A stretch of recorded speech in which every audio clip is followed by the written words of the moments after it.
momento flujo principalmente en tuberías circulares, vimos como pérdida de carga, también vimos temas de bomba. Ya para ir cerrando este capítulo, a ver cómo.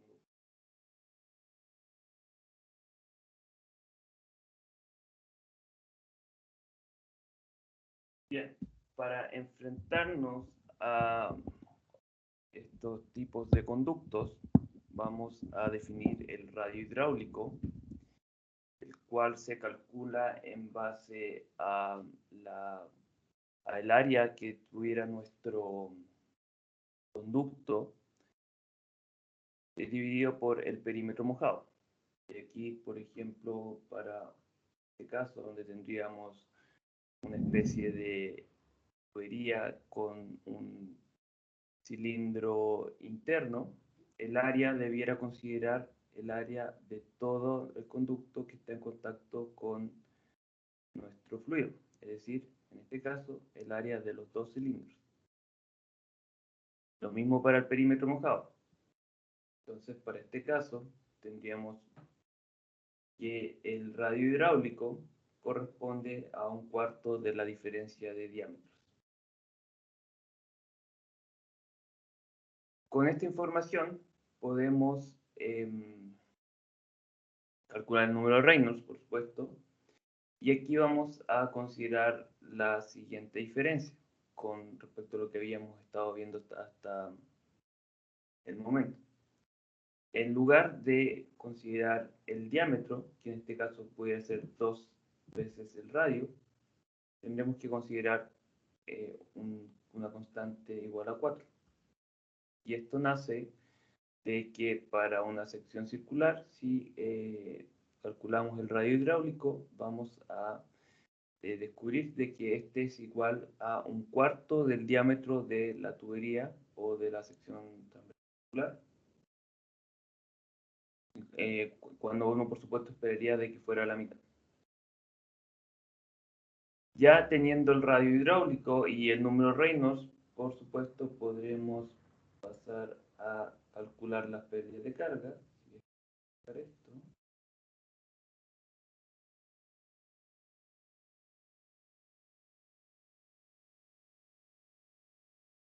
Abrirlo de nuevo.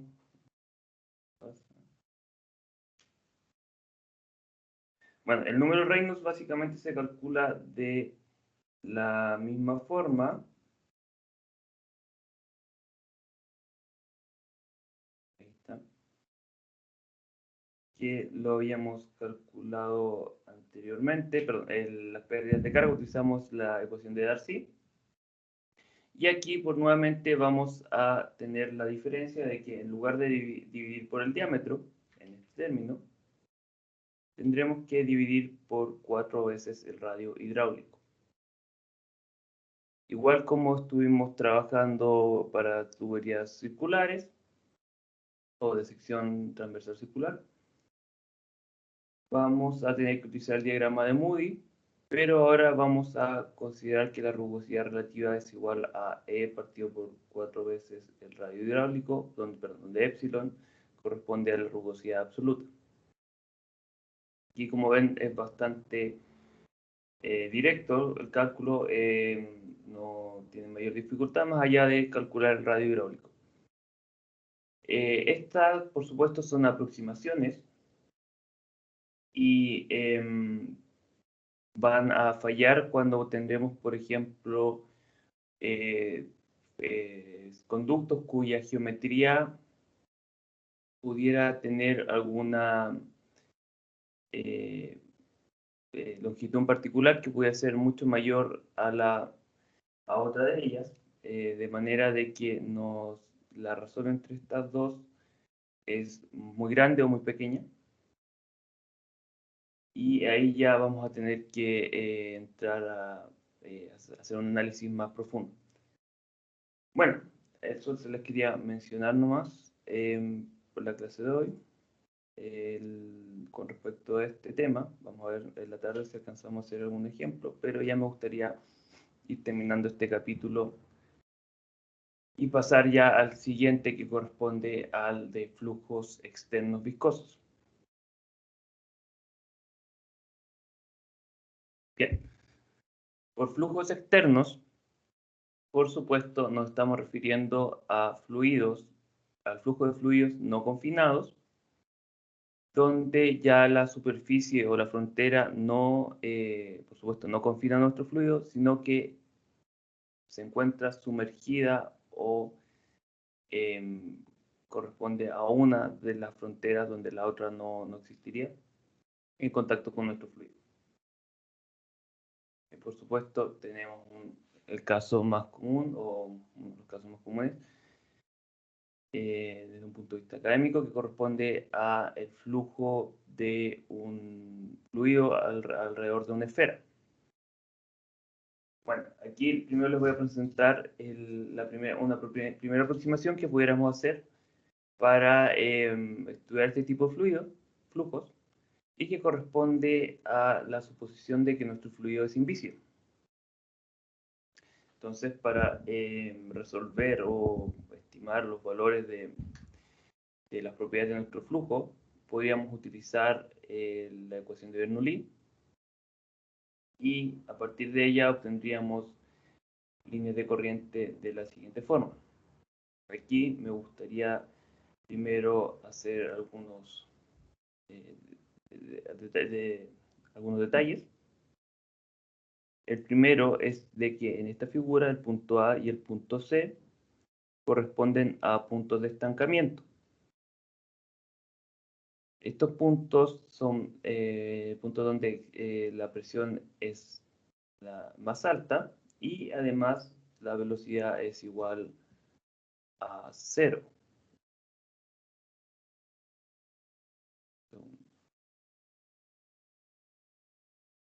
Bien, el punto B corresponde a un punto de baja presión y el punto de máxima velocidad. ¿Y de dónde nace esto? Recordemos cuando estuvimos viendo la ecuación de potencial, que calculamos de que el flujo volumétrico que pasaba a través de dos líneas de corriente era el mismo a lo largo del espacio que existiría entre estas. Es decir, podríamos suponer que el flujo volumétrico se mantiene constante en esta zona. Esto también nos dice de que cuando las líneas de corriente se separan, el flujo volumétrico, ya que es constante, va a hacer de que la velocidad disminuya. Entonces, en este punto donde ya existiría la máxima separación, la velocidad sería la mínima, o en este caso cero, al menos en este punto. Pero claramente mínima aquí. Ahora, si nos seguimos moviendo a lo largo de este espacio, vamos a llegar a este punto donde la separación es menor, y va a corresponder al punto de mayor velocidad. Bueno, también, ¿qué nos quiere decir esto? De que si tenemos que los puntos A y C son los puntos de mayor presión y la presión es la misma, la distribución de presión ha de ser igual, o sea, asimétrica. Es decir, si nos movemos de aquí a acá, la variación de presión va a ser la misma que si nos moviéramos de aquí a acá. Dicho de otra forma, el fluido, al movernos desde el punto B al punto C, va a experimentar un aumento de presión, al que si lo comparamos con el punto A al B, donde la presión disminuye. Pues vamos a ver de que esto puede generar un fenómeno conocido como estelas, y vamos a hablar un poco más al respecto, pero también nos implica de que, ya que esta distribución de presión es simétrica, y como habíamos establecido nuestro flujo es invícido, no existe no existe una diferencia o una fuerza debido a la presión, aplicando la misma presión para acá y para acá, ni tampoco una fuerza debido a la fricción. lo cual implica de que nuestra esfera no va a experimentar fuerza de arrastre. Es decir, si la dejamos en teoría pudiera quedar suspendida dentro de este flujo y no se va a mover hacia con la dirección del flujo, lo cual claramente no es posible en la realidad si dejamos nuestra esfera y suponíamos de que las fuerzas de abollamiento son tal para mantenerla en equilibrio en la dirección Y. Claramente vamos a observar de que nuestra esfera se va a mover con la dirección del flujo y vamos a ver cómo estimar esas fuerzas durante este capítulo. Bueno, y esta paradoja que les acabo de mencionar se conoce como la paradoja de Allenberg. Fue un matemático, filósofo del siglo XVIII. Un poco de historia relacionada de que él estableció esta paradoja, lo cual produjo la necesidad de la siguiente, lo que vamos a ver a continuación. Bueno, ahora en un escenario más realista, donde sí nuestro flujo ya no puede ser completamente invisio, nos vamos a encontrar con una situación de este estilo. Vamos a ver que nuestras líneas de corriente nuevamente se van a separar, pero ya no vamos a encontrarnos con esta convergencia nuevamente que teníamos en el caso anterior. Aquí nuevamente vamos a ver de que el punto A corresponde a un punto de estancamiento y el punto B a un punto de baja presión. En cambio, ahora sí, eso sí, nos vamos a encontrar con este fenómeno donde tenemos que en el punto D, el cual se conoce como punto de separación, se empieza a formar una estela. Y esto nace de que, nuevamente, como habíamos dicho para el ejemplo anterior, si nos moviéramos del punto B al punto C, la presión va a aumentar, por lo que este movimiento de las partículas contra la diferencia de presión va a ser de que se separen en este punto. Aquí vamos a encontrarnos con un fluido turbulento. Y ustedes podrán recordarse la estela de los barcos, que es bastante común, que van dejando su línea de espuma, por ejemplo, de lo que se vería en la superficie. Bien. ¿Qué más nos queda decir con respecto a esto? Que en este caso vamos a ver de que se va a formar una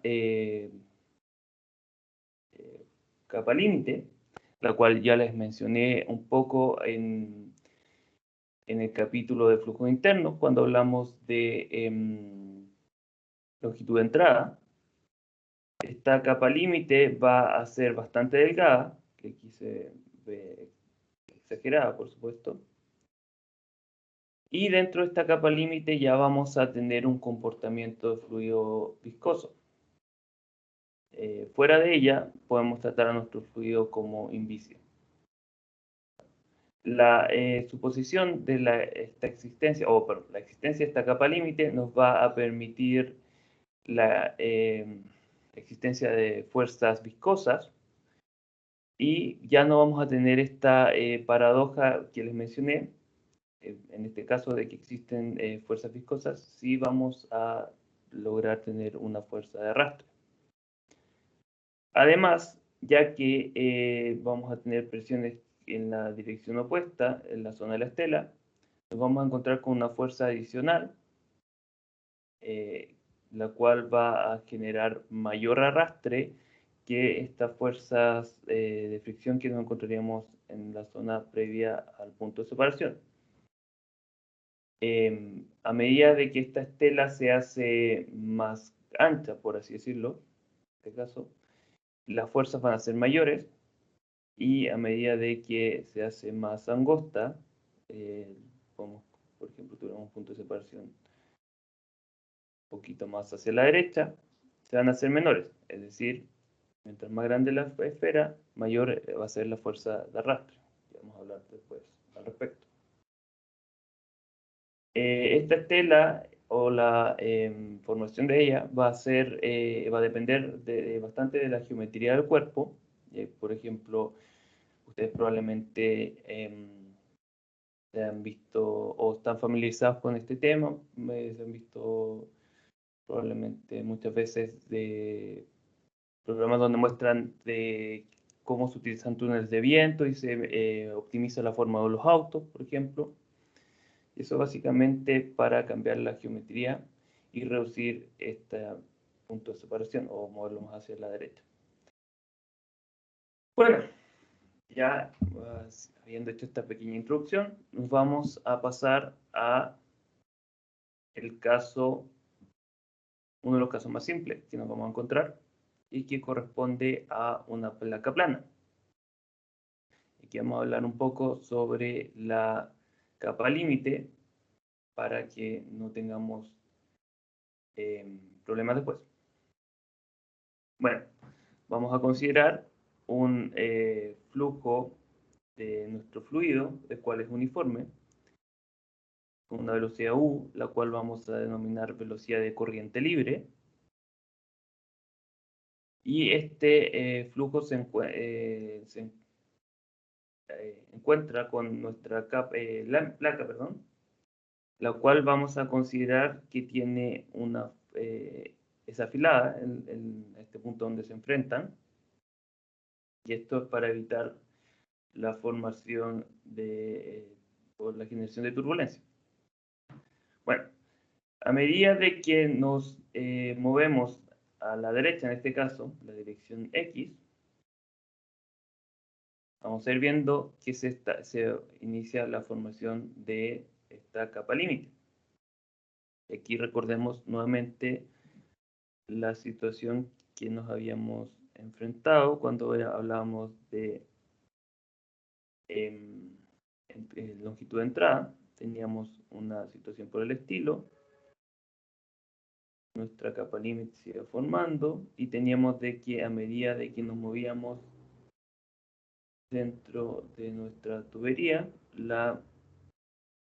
el perfil de velocidad iba evolucionando, donde el centro correspondía a un núcleo invisible. Bueno, una situación parecida nos vamos a encontrar acá.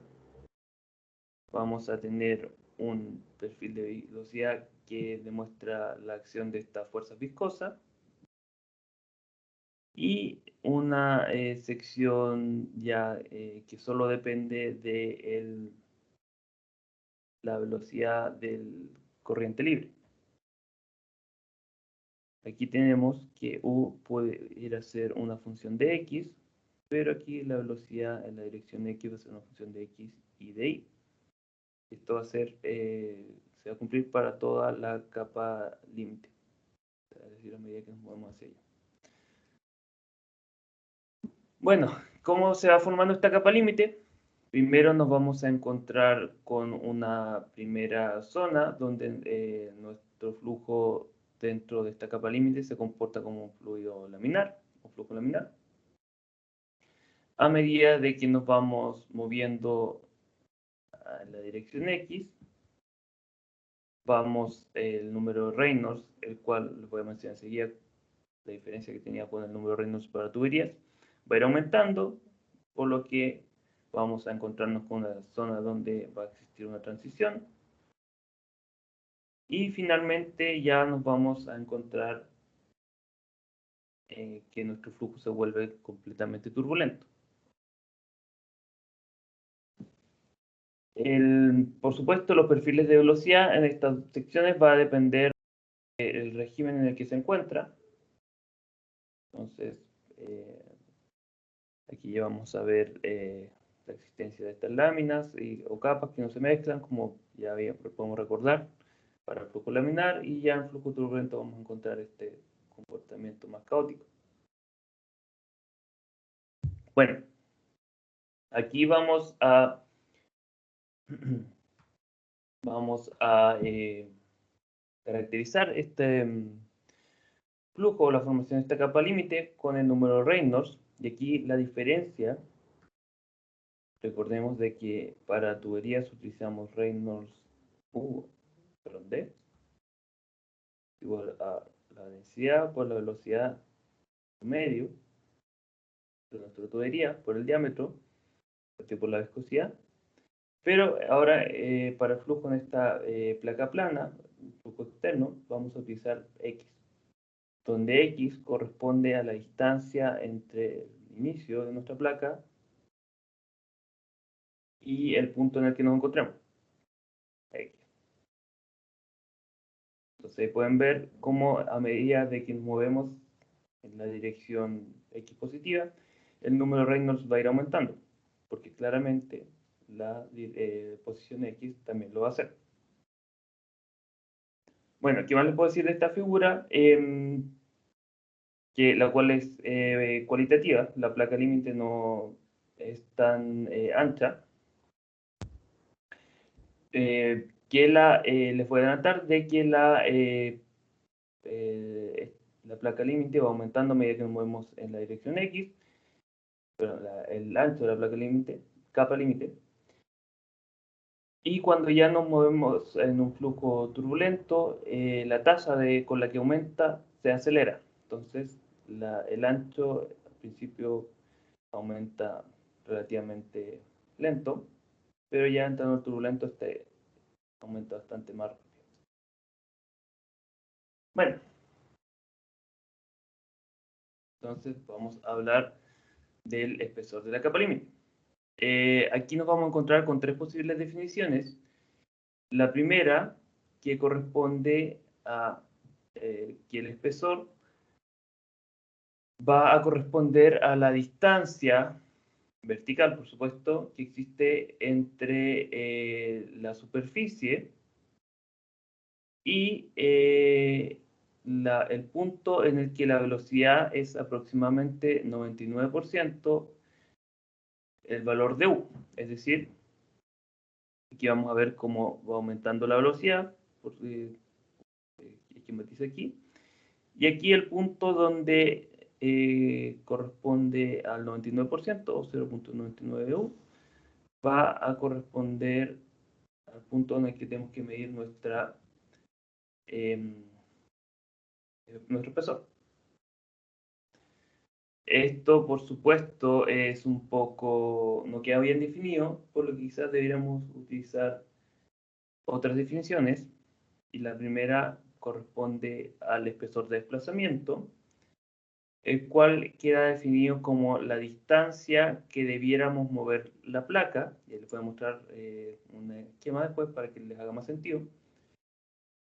De tal forma de que la pérdida de flux másico que resultaría de este movimiento hacia arriba de la placa sea equivalente a las pérdidas que provoca la capa límite. Aquí pudiéramos considerar de que si consideramos un perfil de velocidad plano y lo comparamos con nuestro perfil de velocidad que puede tener nuestra capa límite, claramente va a haber una pérdida, ya que tenemos una zona donde la velocidad se disminuye, que correspondería a esto. De ahí nace esta definición. Bueno, esa diferencia de velocidad queda expresada en este término. Y aquí, por supuesto, tenemos el flux másico, donde tenemos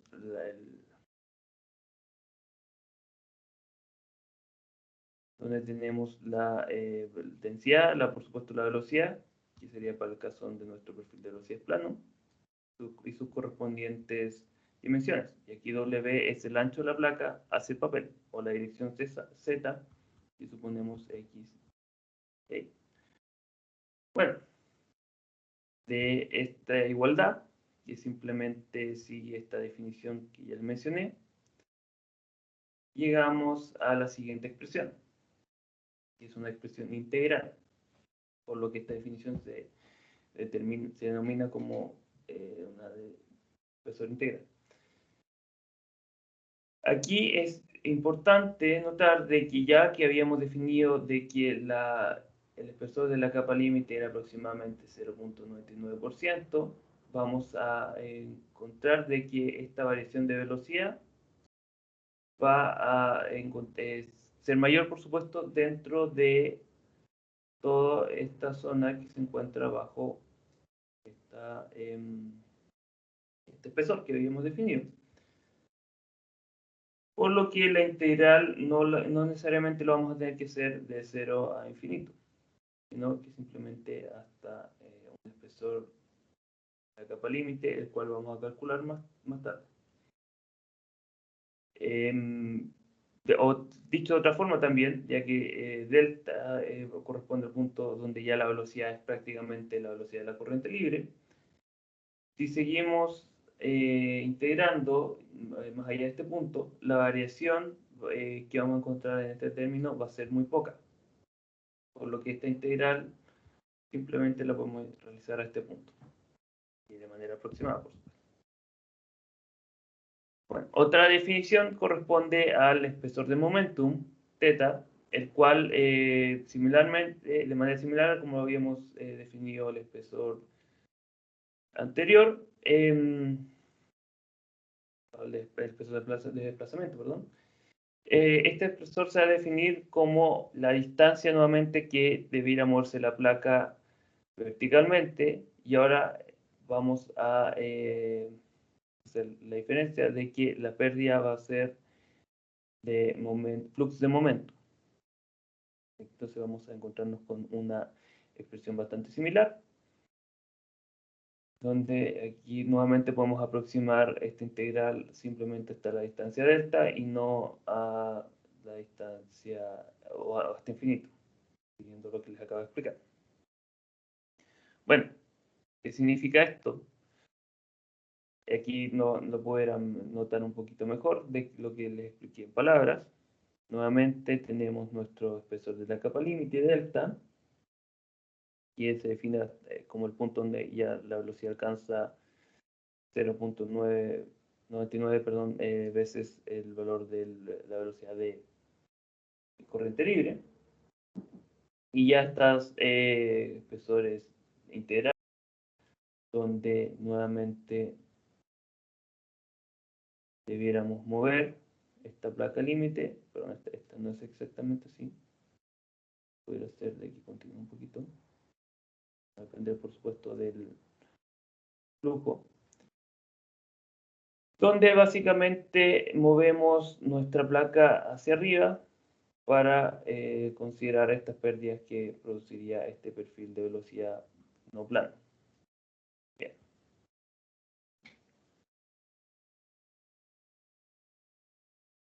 Bueno, ya habiendo realizado estas definiciones, podemos realizar un ejemplo y vamos a analizar cómo se comporta la capa límite en nuestra placa plana en régimen laminar. Y lo que vamos a analizar ahora corresponde a la solución exacta para este caso. Después podemos ver de cómo tener soluciones aproximadas. Y esta solución fue desarrollada por Blasius en el siglo XIX. Estoy equivocado. Bueno, vamos a considerar entonces un flujo bidimensional, es decir, nuestras propiedades de fluido solo van a cambiar la dirección X y Y, no van a variar en Z, donde recordemos que le había dicho era la dirección hacia el papel. Además, vamos a despreciar el efecto de la gravedad y vamos a considerar de que nuestro flujo es incompresible. Bueno, para este caso, recordemos que tenemos la ecuación de continuidad, y ya que nuestro flujo es incompresible y en estado estacionario, perdón, no lo había mencionado, vamos a utilizar la ecuación de Navier-Stokes. Bien, vamos a considerar también, perdón, vamos a considerar entonces las siguientes aproximaciones que fueron primero establecidas por Prandtl en 1904 y nos están básicamente relacionadas a de que la capa límite es muy delgada. Entonces, vamos a encontrarnos de que la velocidad en y es mucho menor a la velocidad en x. Esto simplemente nace de que si tenemos nuestra capa límite, tenemos que la velocidad en este punto es 0, la velocidad en u, por ejemplo, si es la velocidad de corriente libre es paralela a nuestra placa, el cambio que tendría nuestra velocidad en i para que la velocidad en i fuera muy grande sería muy fuerte. Entonces, como probablemente no nos vamos a encontrar con eso, la velocidad en esta dirección, por supuesto, ha de ser pequeña en comparación con la velocidad de la dirección x. De igual forma, las tasas de velocidad aquí presentadas, nos vamos a encontrar con estas relaciones. La variación de velocidad de la dirección x ha de ser bastante más pequeña que la variación de velocidad de la dirección y aquí esto nace de que tenemos nuestra placa límite muy delgada nuevamente. Tenemos que nuestra velocidad de x en el punto que se encuentra en contacto con nuestra pared va a ser 0.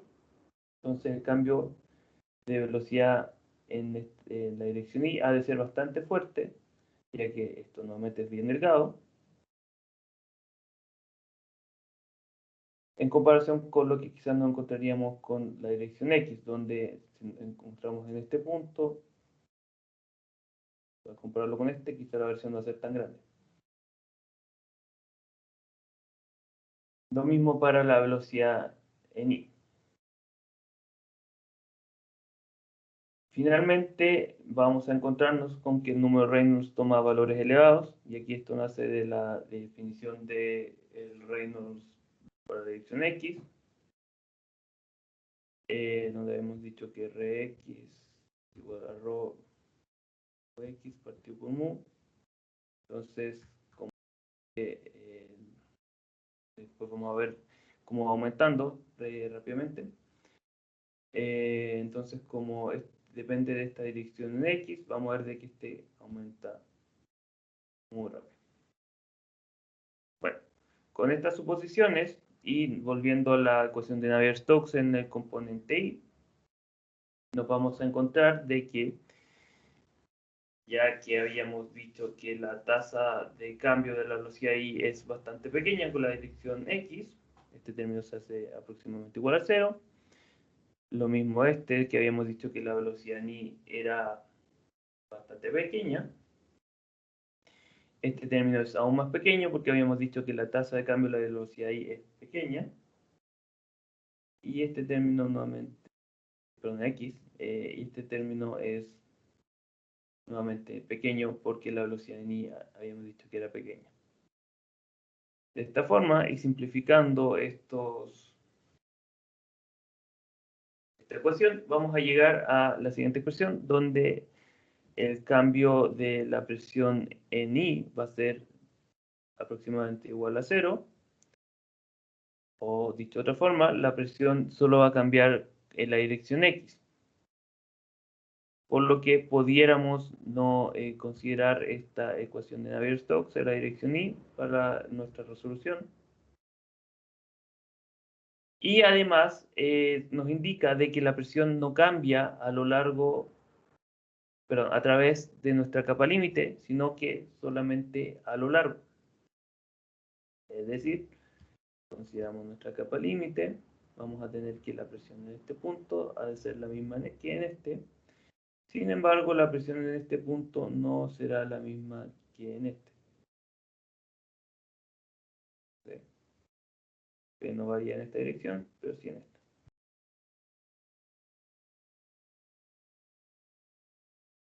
Bueno, la presión en la dirección X la podemos calcular, y ya que habíamos establecido de que no va a variar en Y, utilizando la ecuación de Bernoulli, pero ya estudiando el flujo externo invisible. Eso, nuevamente, porque habíamos dicho de que la presión en este punto va a ser la misma que en este, no la misma, pero no la misma que en este. Y aquí ya nos vamos a encontrar de que la presión en este punto va a ser la misma que, por ejemplo, un punto más arriba, y esta presión va a variar, pero no va a ser la misma. Esa presión la podemos calcular en base al comportamiento del fluido que se encuentra sobre el límite, o decir, nuestra corriente libre. Bueno, utilizando la ecuación de Bernoulli nos vamos a encontrar con esta expresión, donde el gradiente de presión en la dirección X va a ser una función de la velocidad de la corriente libre, y cómo esta varía en la dirección X, y por supuesto la densidad del fluido. Ahora si analizamos la ecuación de Navier-Stokes, pero en el componente X, nos vamos a encontrar con algo bastante similar, solo que ahora simplemente nos vamos a despreciar este término para simplificar un poco esta ecuación. Esto se basa, por supuesto, dentro de las aproximaciones que ya les mencioné. Bueno, con esta aproximación vamos a llegar a esta ecuación, que nuevamente nace la ecuación de Navier-Stokes, y este término corresponde a el gradiente de presión, que se calcula entonces en base a la corriente libre, o la velocidad de corriente libre y cómo varía en la dirección X. Para resolverla vamos a tener que considerar condición de borde, por supuesto, o de frontera, y vamos a tener la primera de que la velocidad en tanto la dirección X como la dirección Y en la pared van a ser iguales a 0, que corresponde a la condición de no deslizamiento, la cual ya estamos familiarizados. Y además vamos a tener de que cuando el Y tiende a el espesor de la capa límite, el cual va a variar con la dirección X, la velocidad en X de nuestro fluido va a ser igual a la velocidad de la corriente externa, la cual ahora va a depender de X.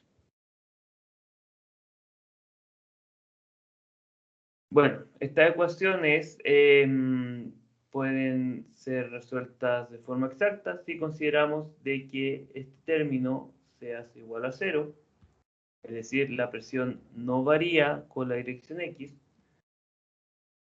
Eso va a depender, por supuesto, de la geometría de nuestro sistema, y en este caso nuestra placa plana. Vamos a suponer de que no tiene ninguna variación de las líneas de corriente a medida, o importante, a medida de que nos movemos en la dirección X.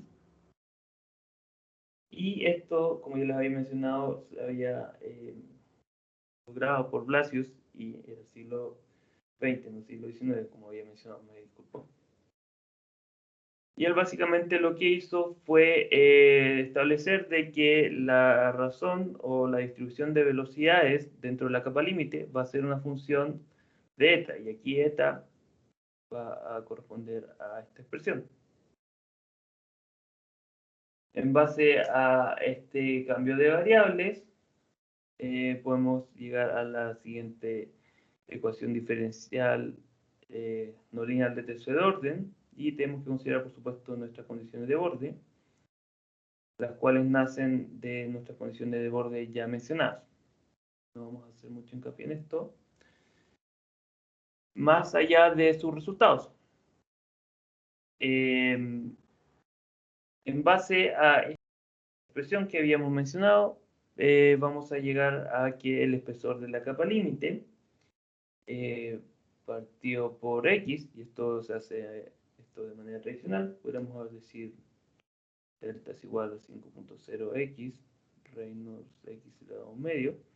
Aquí recordemos que Reynolds, este número Reynolds contiene a X, pero básicamente se expresa de esta forma para contener un término para dimensionalizar esta ecuación. Bueno, hasta que me siga saliendo el curso, este espesor de la capa límite se puede estimar en base a X, por supuesto, y el número de Reynolds, donde vamos a tener una constante de 5.0. Y esta constante vamos a ver después, podemos estimarla a otros valores dependiendo del enfoque con el que estamos trabajando. Por supuesto, podemos calcular el espesor de desplazamiento, y aquí está su expresión, el cual es un poco menor que el espesor de la capa límite delta. Y el esfuerzo de corte de la pared. Aquí vamos a ver, por supuesto, de que el espesor de corte, el esfuerzo de corte va a ir variando a medida que nos movemos en la dirección X. Finalmente, también podemos calcular el espesor de momentum de manera similar. Bueno, esto sería entonces la solución exacta para el flujo laminar en una capa, perdón, en una placa blanda.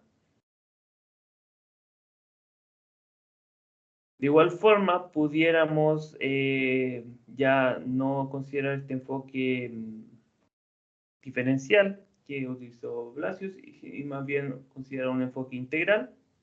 Aquí no voy a hacer mucho hincapié, solamente les voy a mostrar los resultados, pero también me gustaría que conocieran un poco dónde nace. Para el que esté interesado, él o la, perdón, que esté interesado, este desarrollo se encuentra en el Fox. Entonces, no quise mostrarse eso así porque los iba a perder y al final es pura un desarrollo que quizás no fuera muy interesante. Bueno, vamos a considerar entonces un volumen de control, el cual se encuentra dentro de nuestra capa límite. Vamos a considerar las siguientes caras, AB, el cual se enfrenta a la dirección del flujo, CD, lo mismo, vamos a considerar X, y esto es X más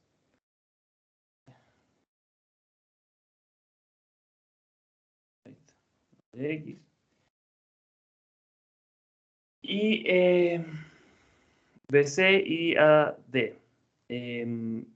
Aquí tenemos que considerar, por supuesto, de que no va a existir flujo a través de AD, ya que esta cara se encuentra en contacto con nuestra superficie sólida, pero sí vamos a tener flujo a través de BBC. Y esto es porque BC no es una línea de corriente. Recordemos de que habíamos establecido que a través de las líneas de corriente no va a existir flujo.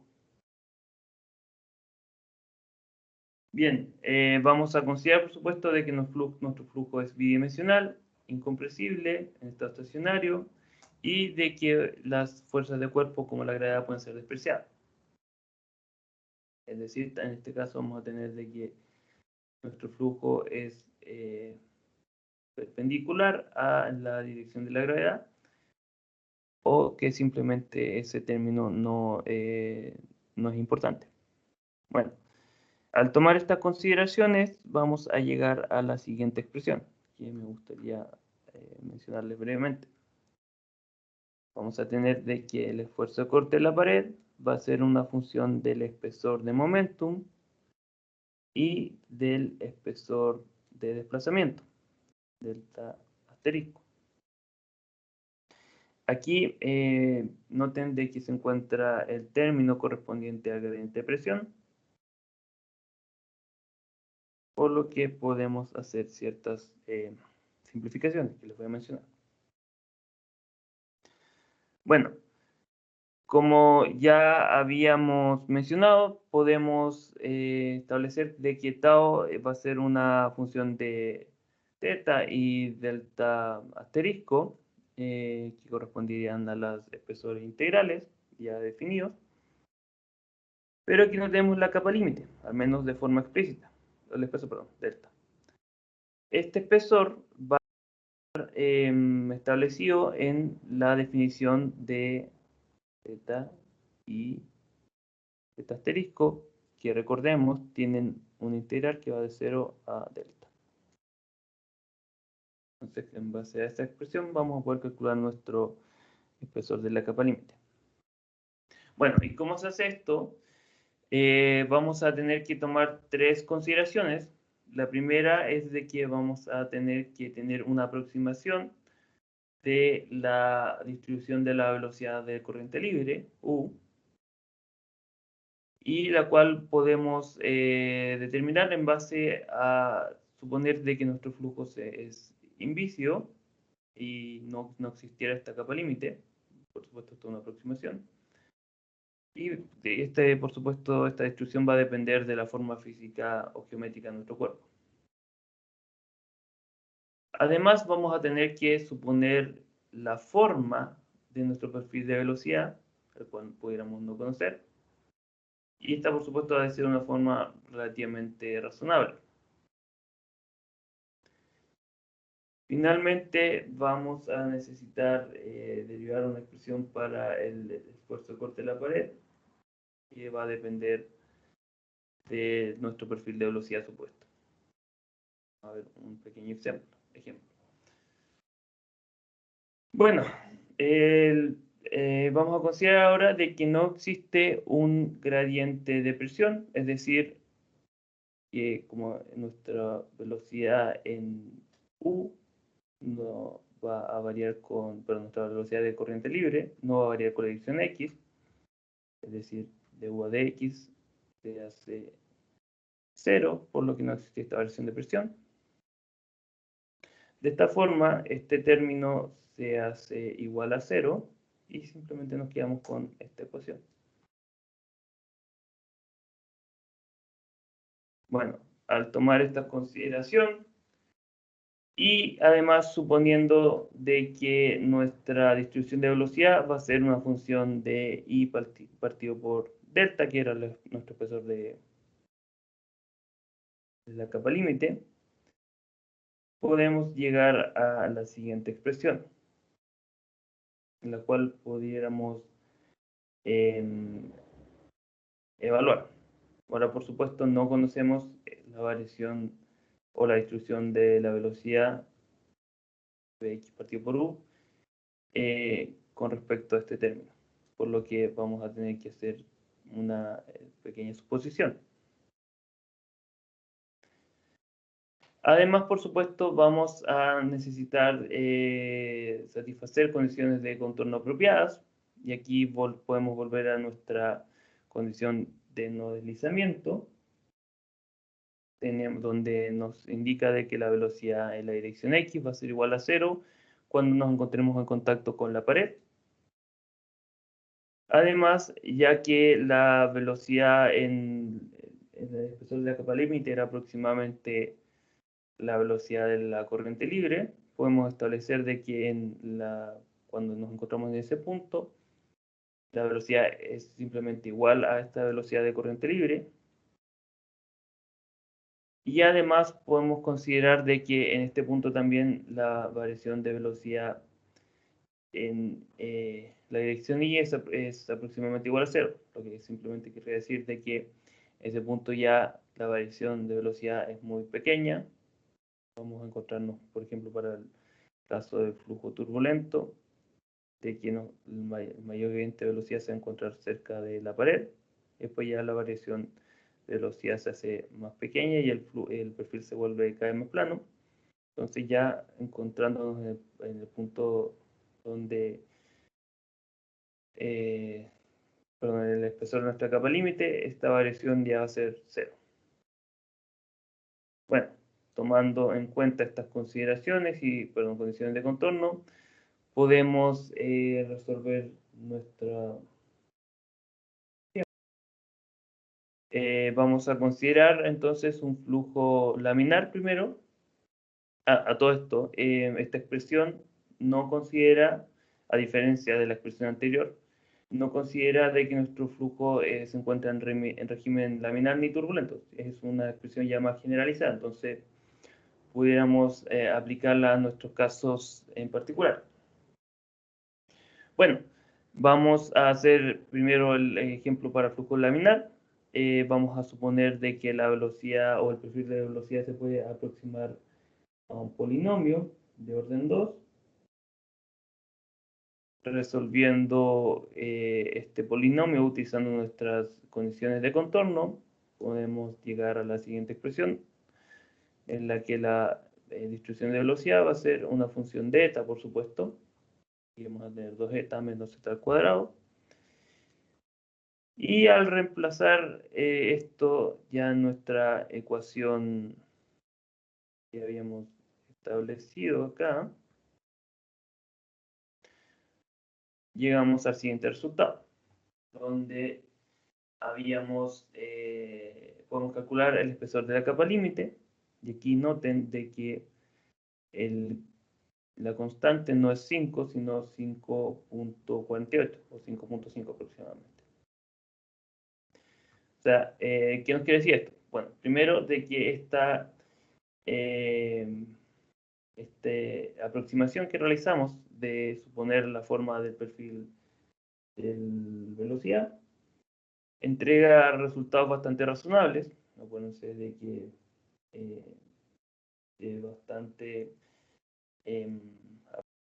existen bastantes aproximaciones en la mecánica de fluidos, como habíamos visto en el capítulo anterior, donde ya trabajamos de manera más bien empírica, cuando estamos calculando pérdidas de carga, etc.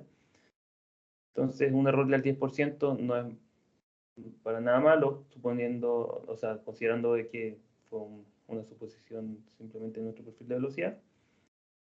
Y además también nos dice de que el perfil de velocidad dentro de nuestra capa límite no es parabólico, no es completamente parabólico.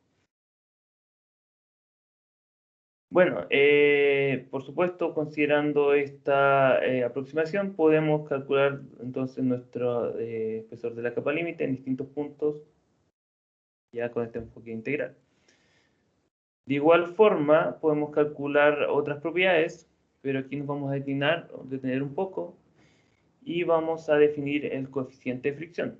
Y aquí ustedes probablemente lo recuerdan de nuestro capítulo de análisis adimensional, perdón, donde probablemente lo mencionamos brevemente. Bueno, este coeficiente de fricción se va a definir como el esfuerzo de corte de la pared dividido 1/2 la densidad y el cuadrado de la velocidad de corriente libre. Dicho de otra forma, a partir de este coeficiente de fricción, pudiéramos calcular el esfuerzo de corte en la pared. Bueno, en este caso, y considerando esta expresión, podemos calcular esta expresión, este es el espesor. Considerando esta expresión, podemos calcular nuestro coeficiente de fricción para nuestra capa límite que se encuentra en estado laminar, en régimen laminar, que tiene el siguiente valor, o sea, 0.37 partido por la raíz del número de Reynolds. Aquí noten, por supuesto, de que este coeficiente de fricción es adimensional, este término tiene que ser adimensional, y también el número de Reynolds es adimensional. Bueno. Ahora, en el caso de flujo turbulento, ya vamos a ir finalizando la clase, podemos llegar a una situación bastante similar. Aquí ya no podemos considerar un perfil o suponer un perfil de velocidad simplemente, ya que por lo general, si recordamos de nuestro capítulo de flujos internos, el perfil de velocidad se podía aproximar utilizando una ley de potencia, donde teníamos n es igual a 1 partido por un integral, o un número entero, que por lo general puede ser 7, ahí después lo revisan en este capítulo. Si consideramos eso, nuestro perfil de velocidad o el gradiente de velocidad cerca de la pared tiende a infinito, por lo que por supuesto tau va a tender a infinito. Ahí entonces vamos a tener que recurrir a otras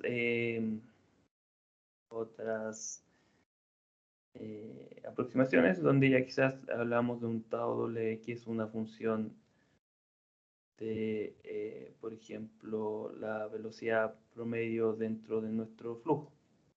Bueno, ahí ya no quise mencionarles mucho, si no los voy a perder.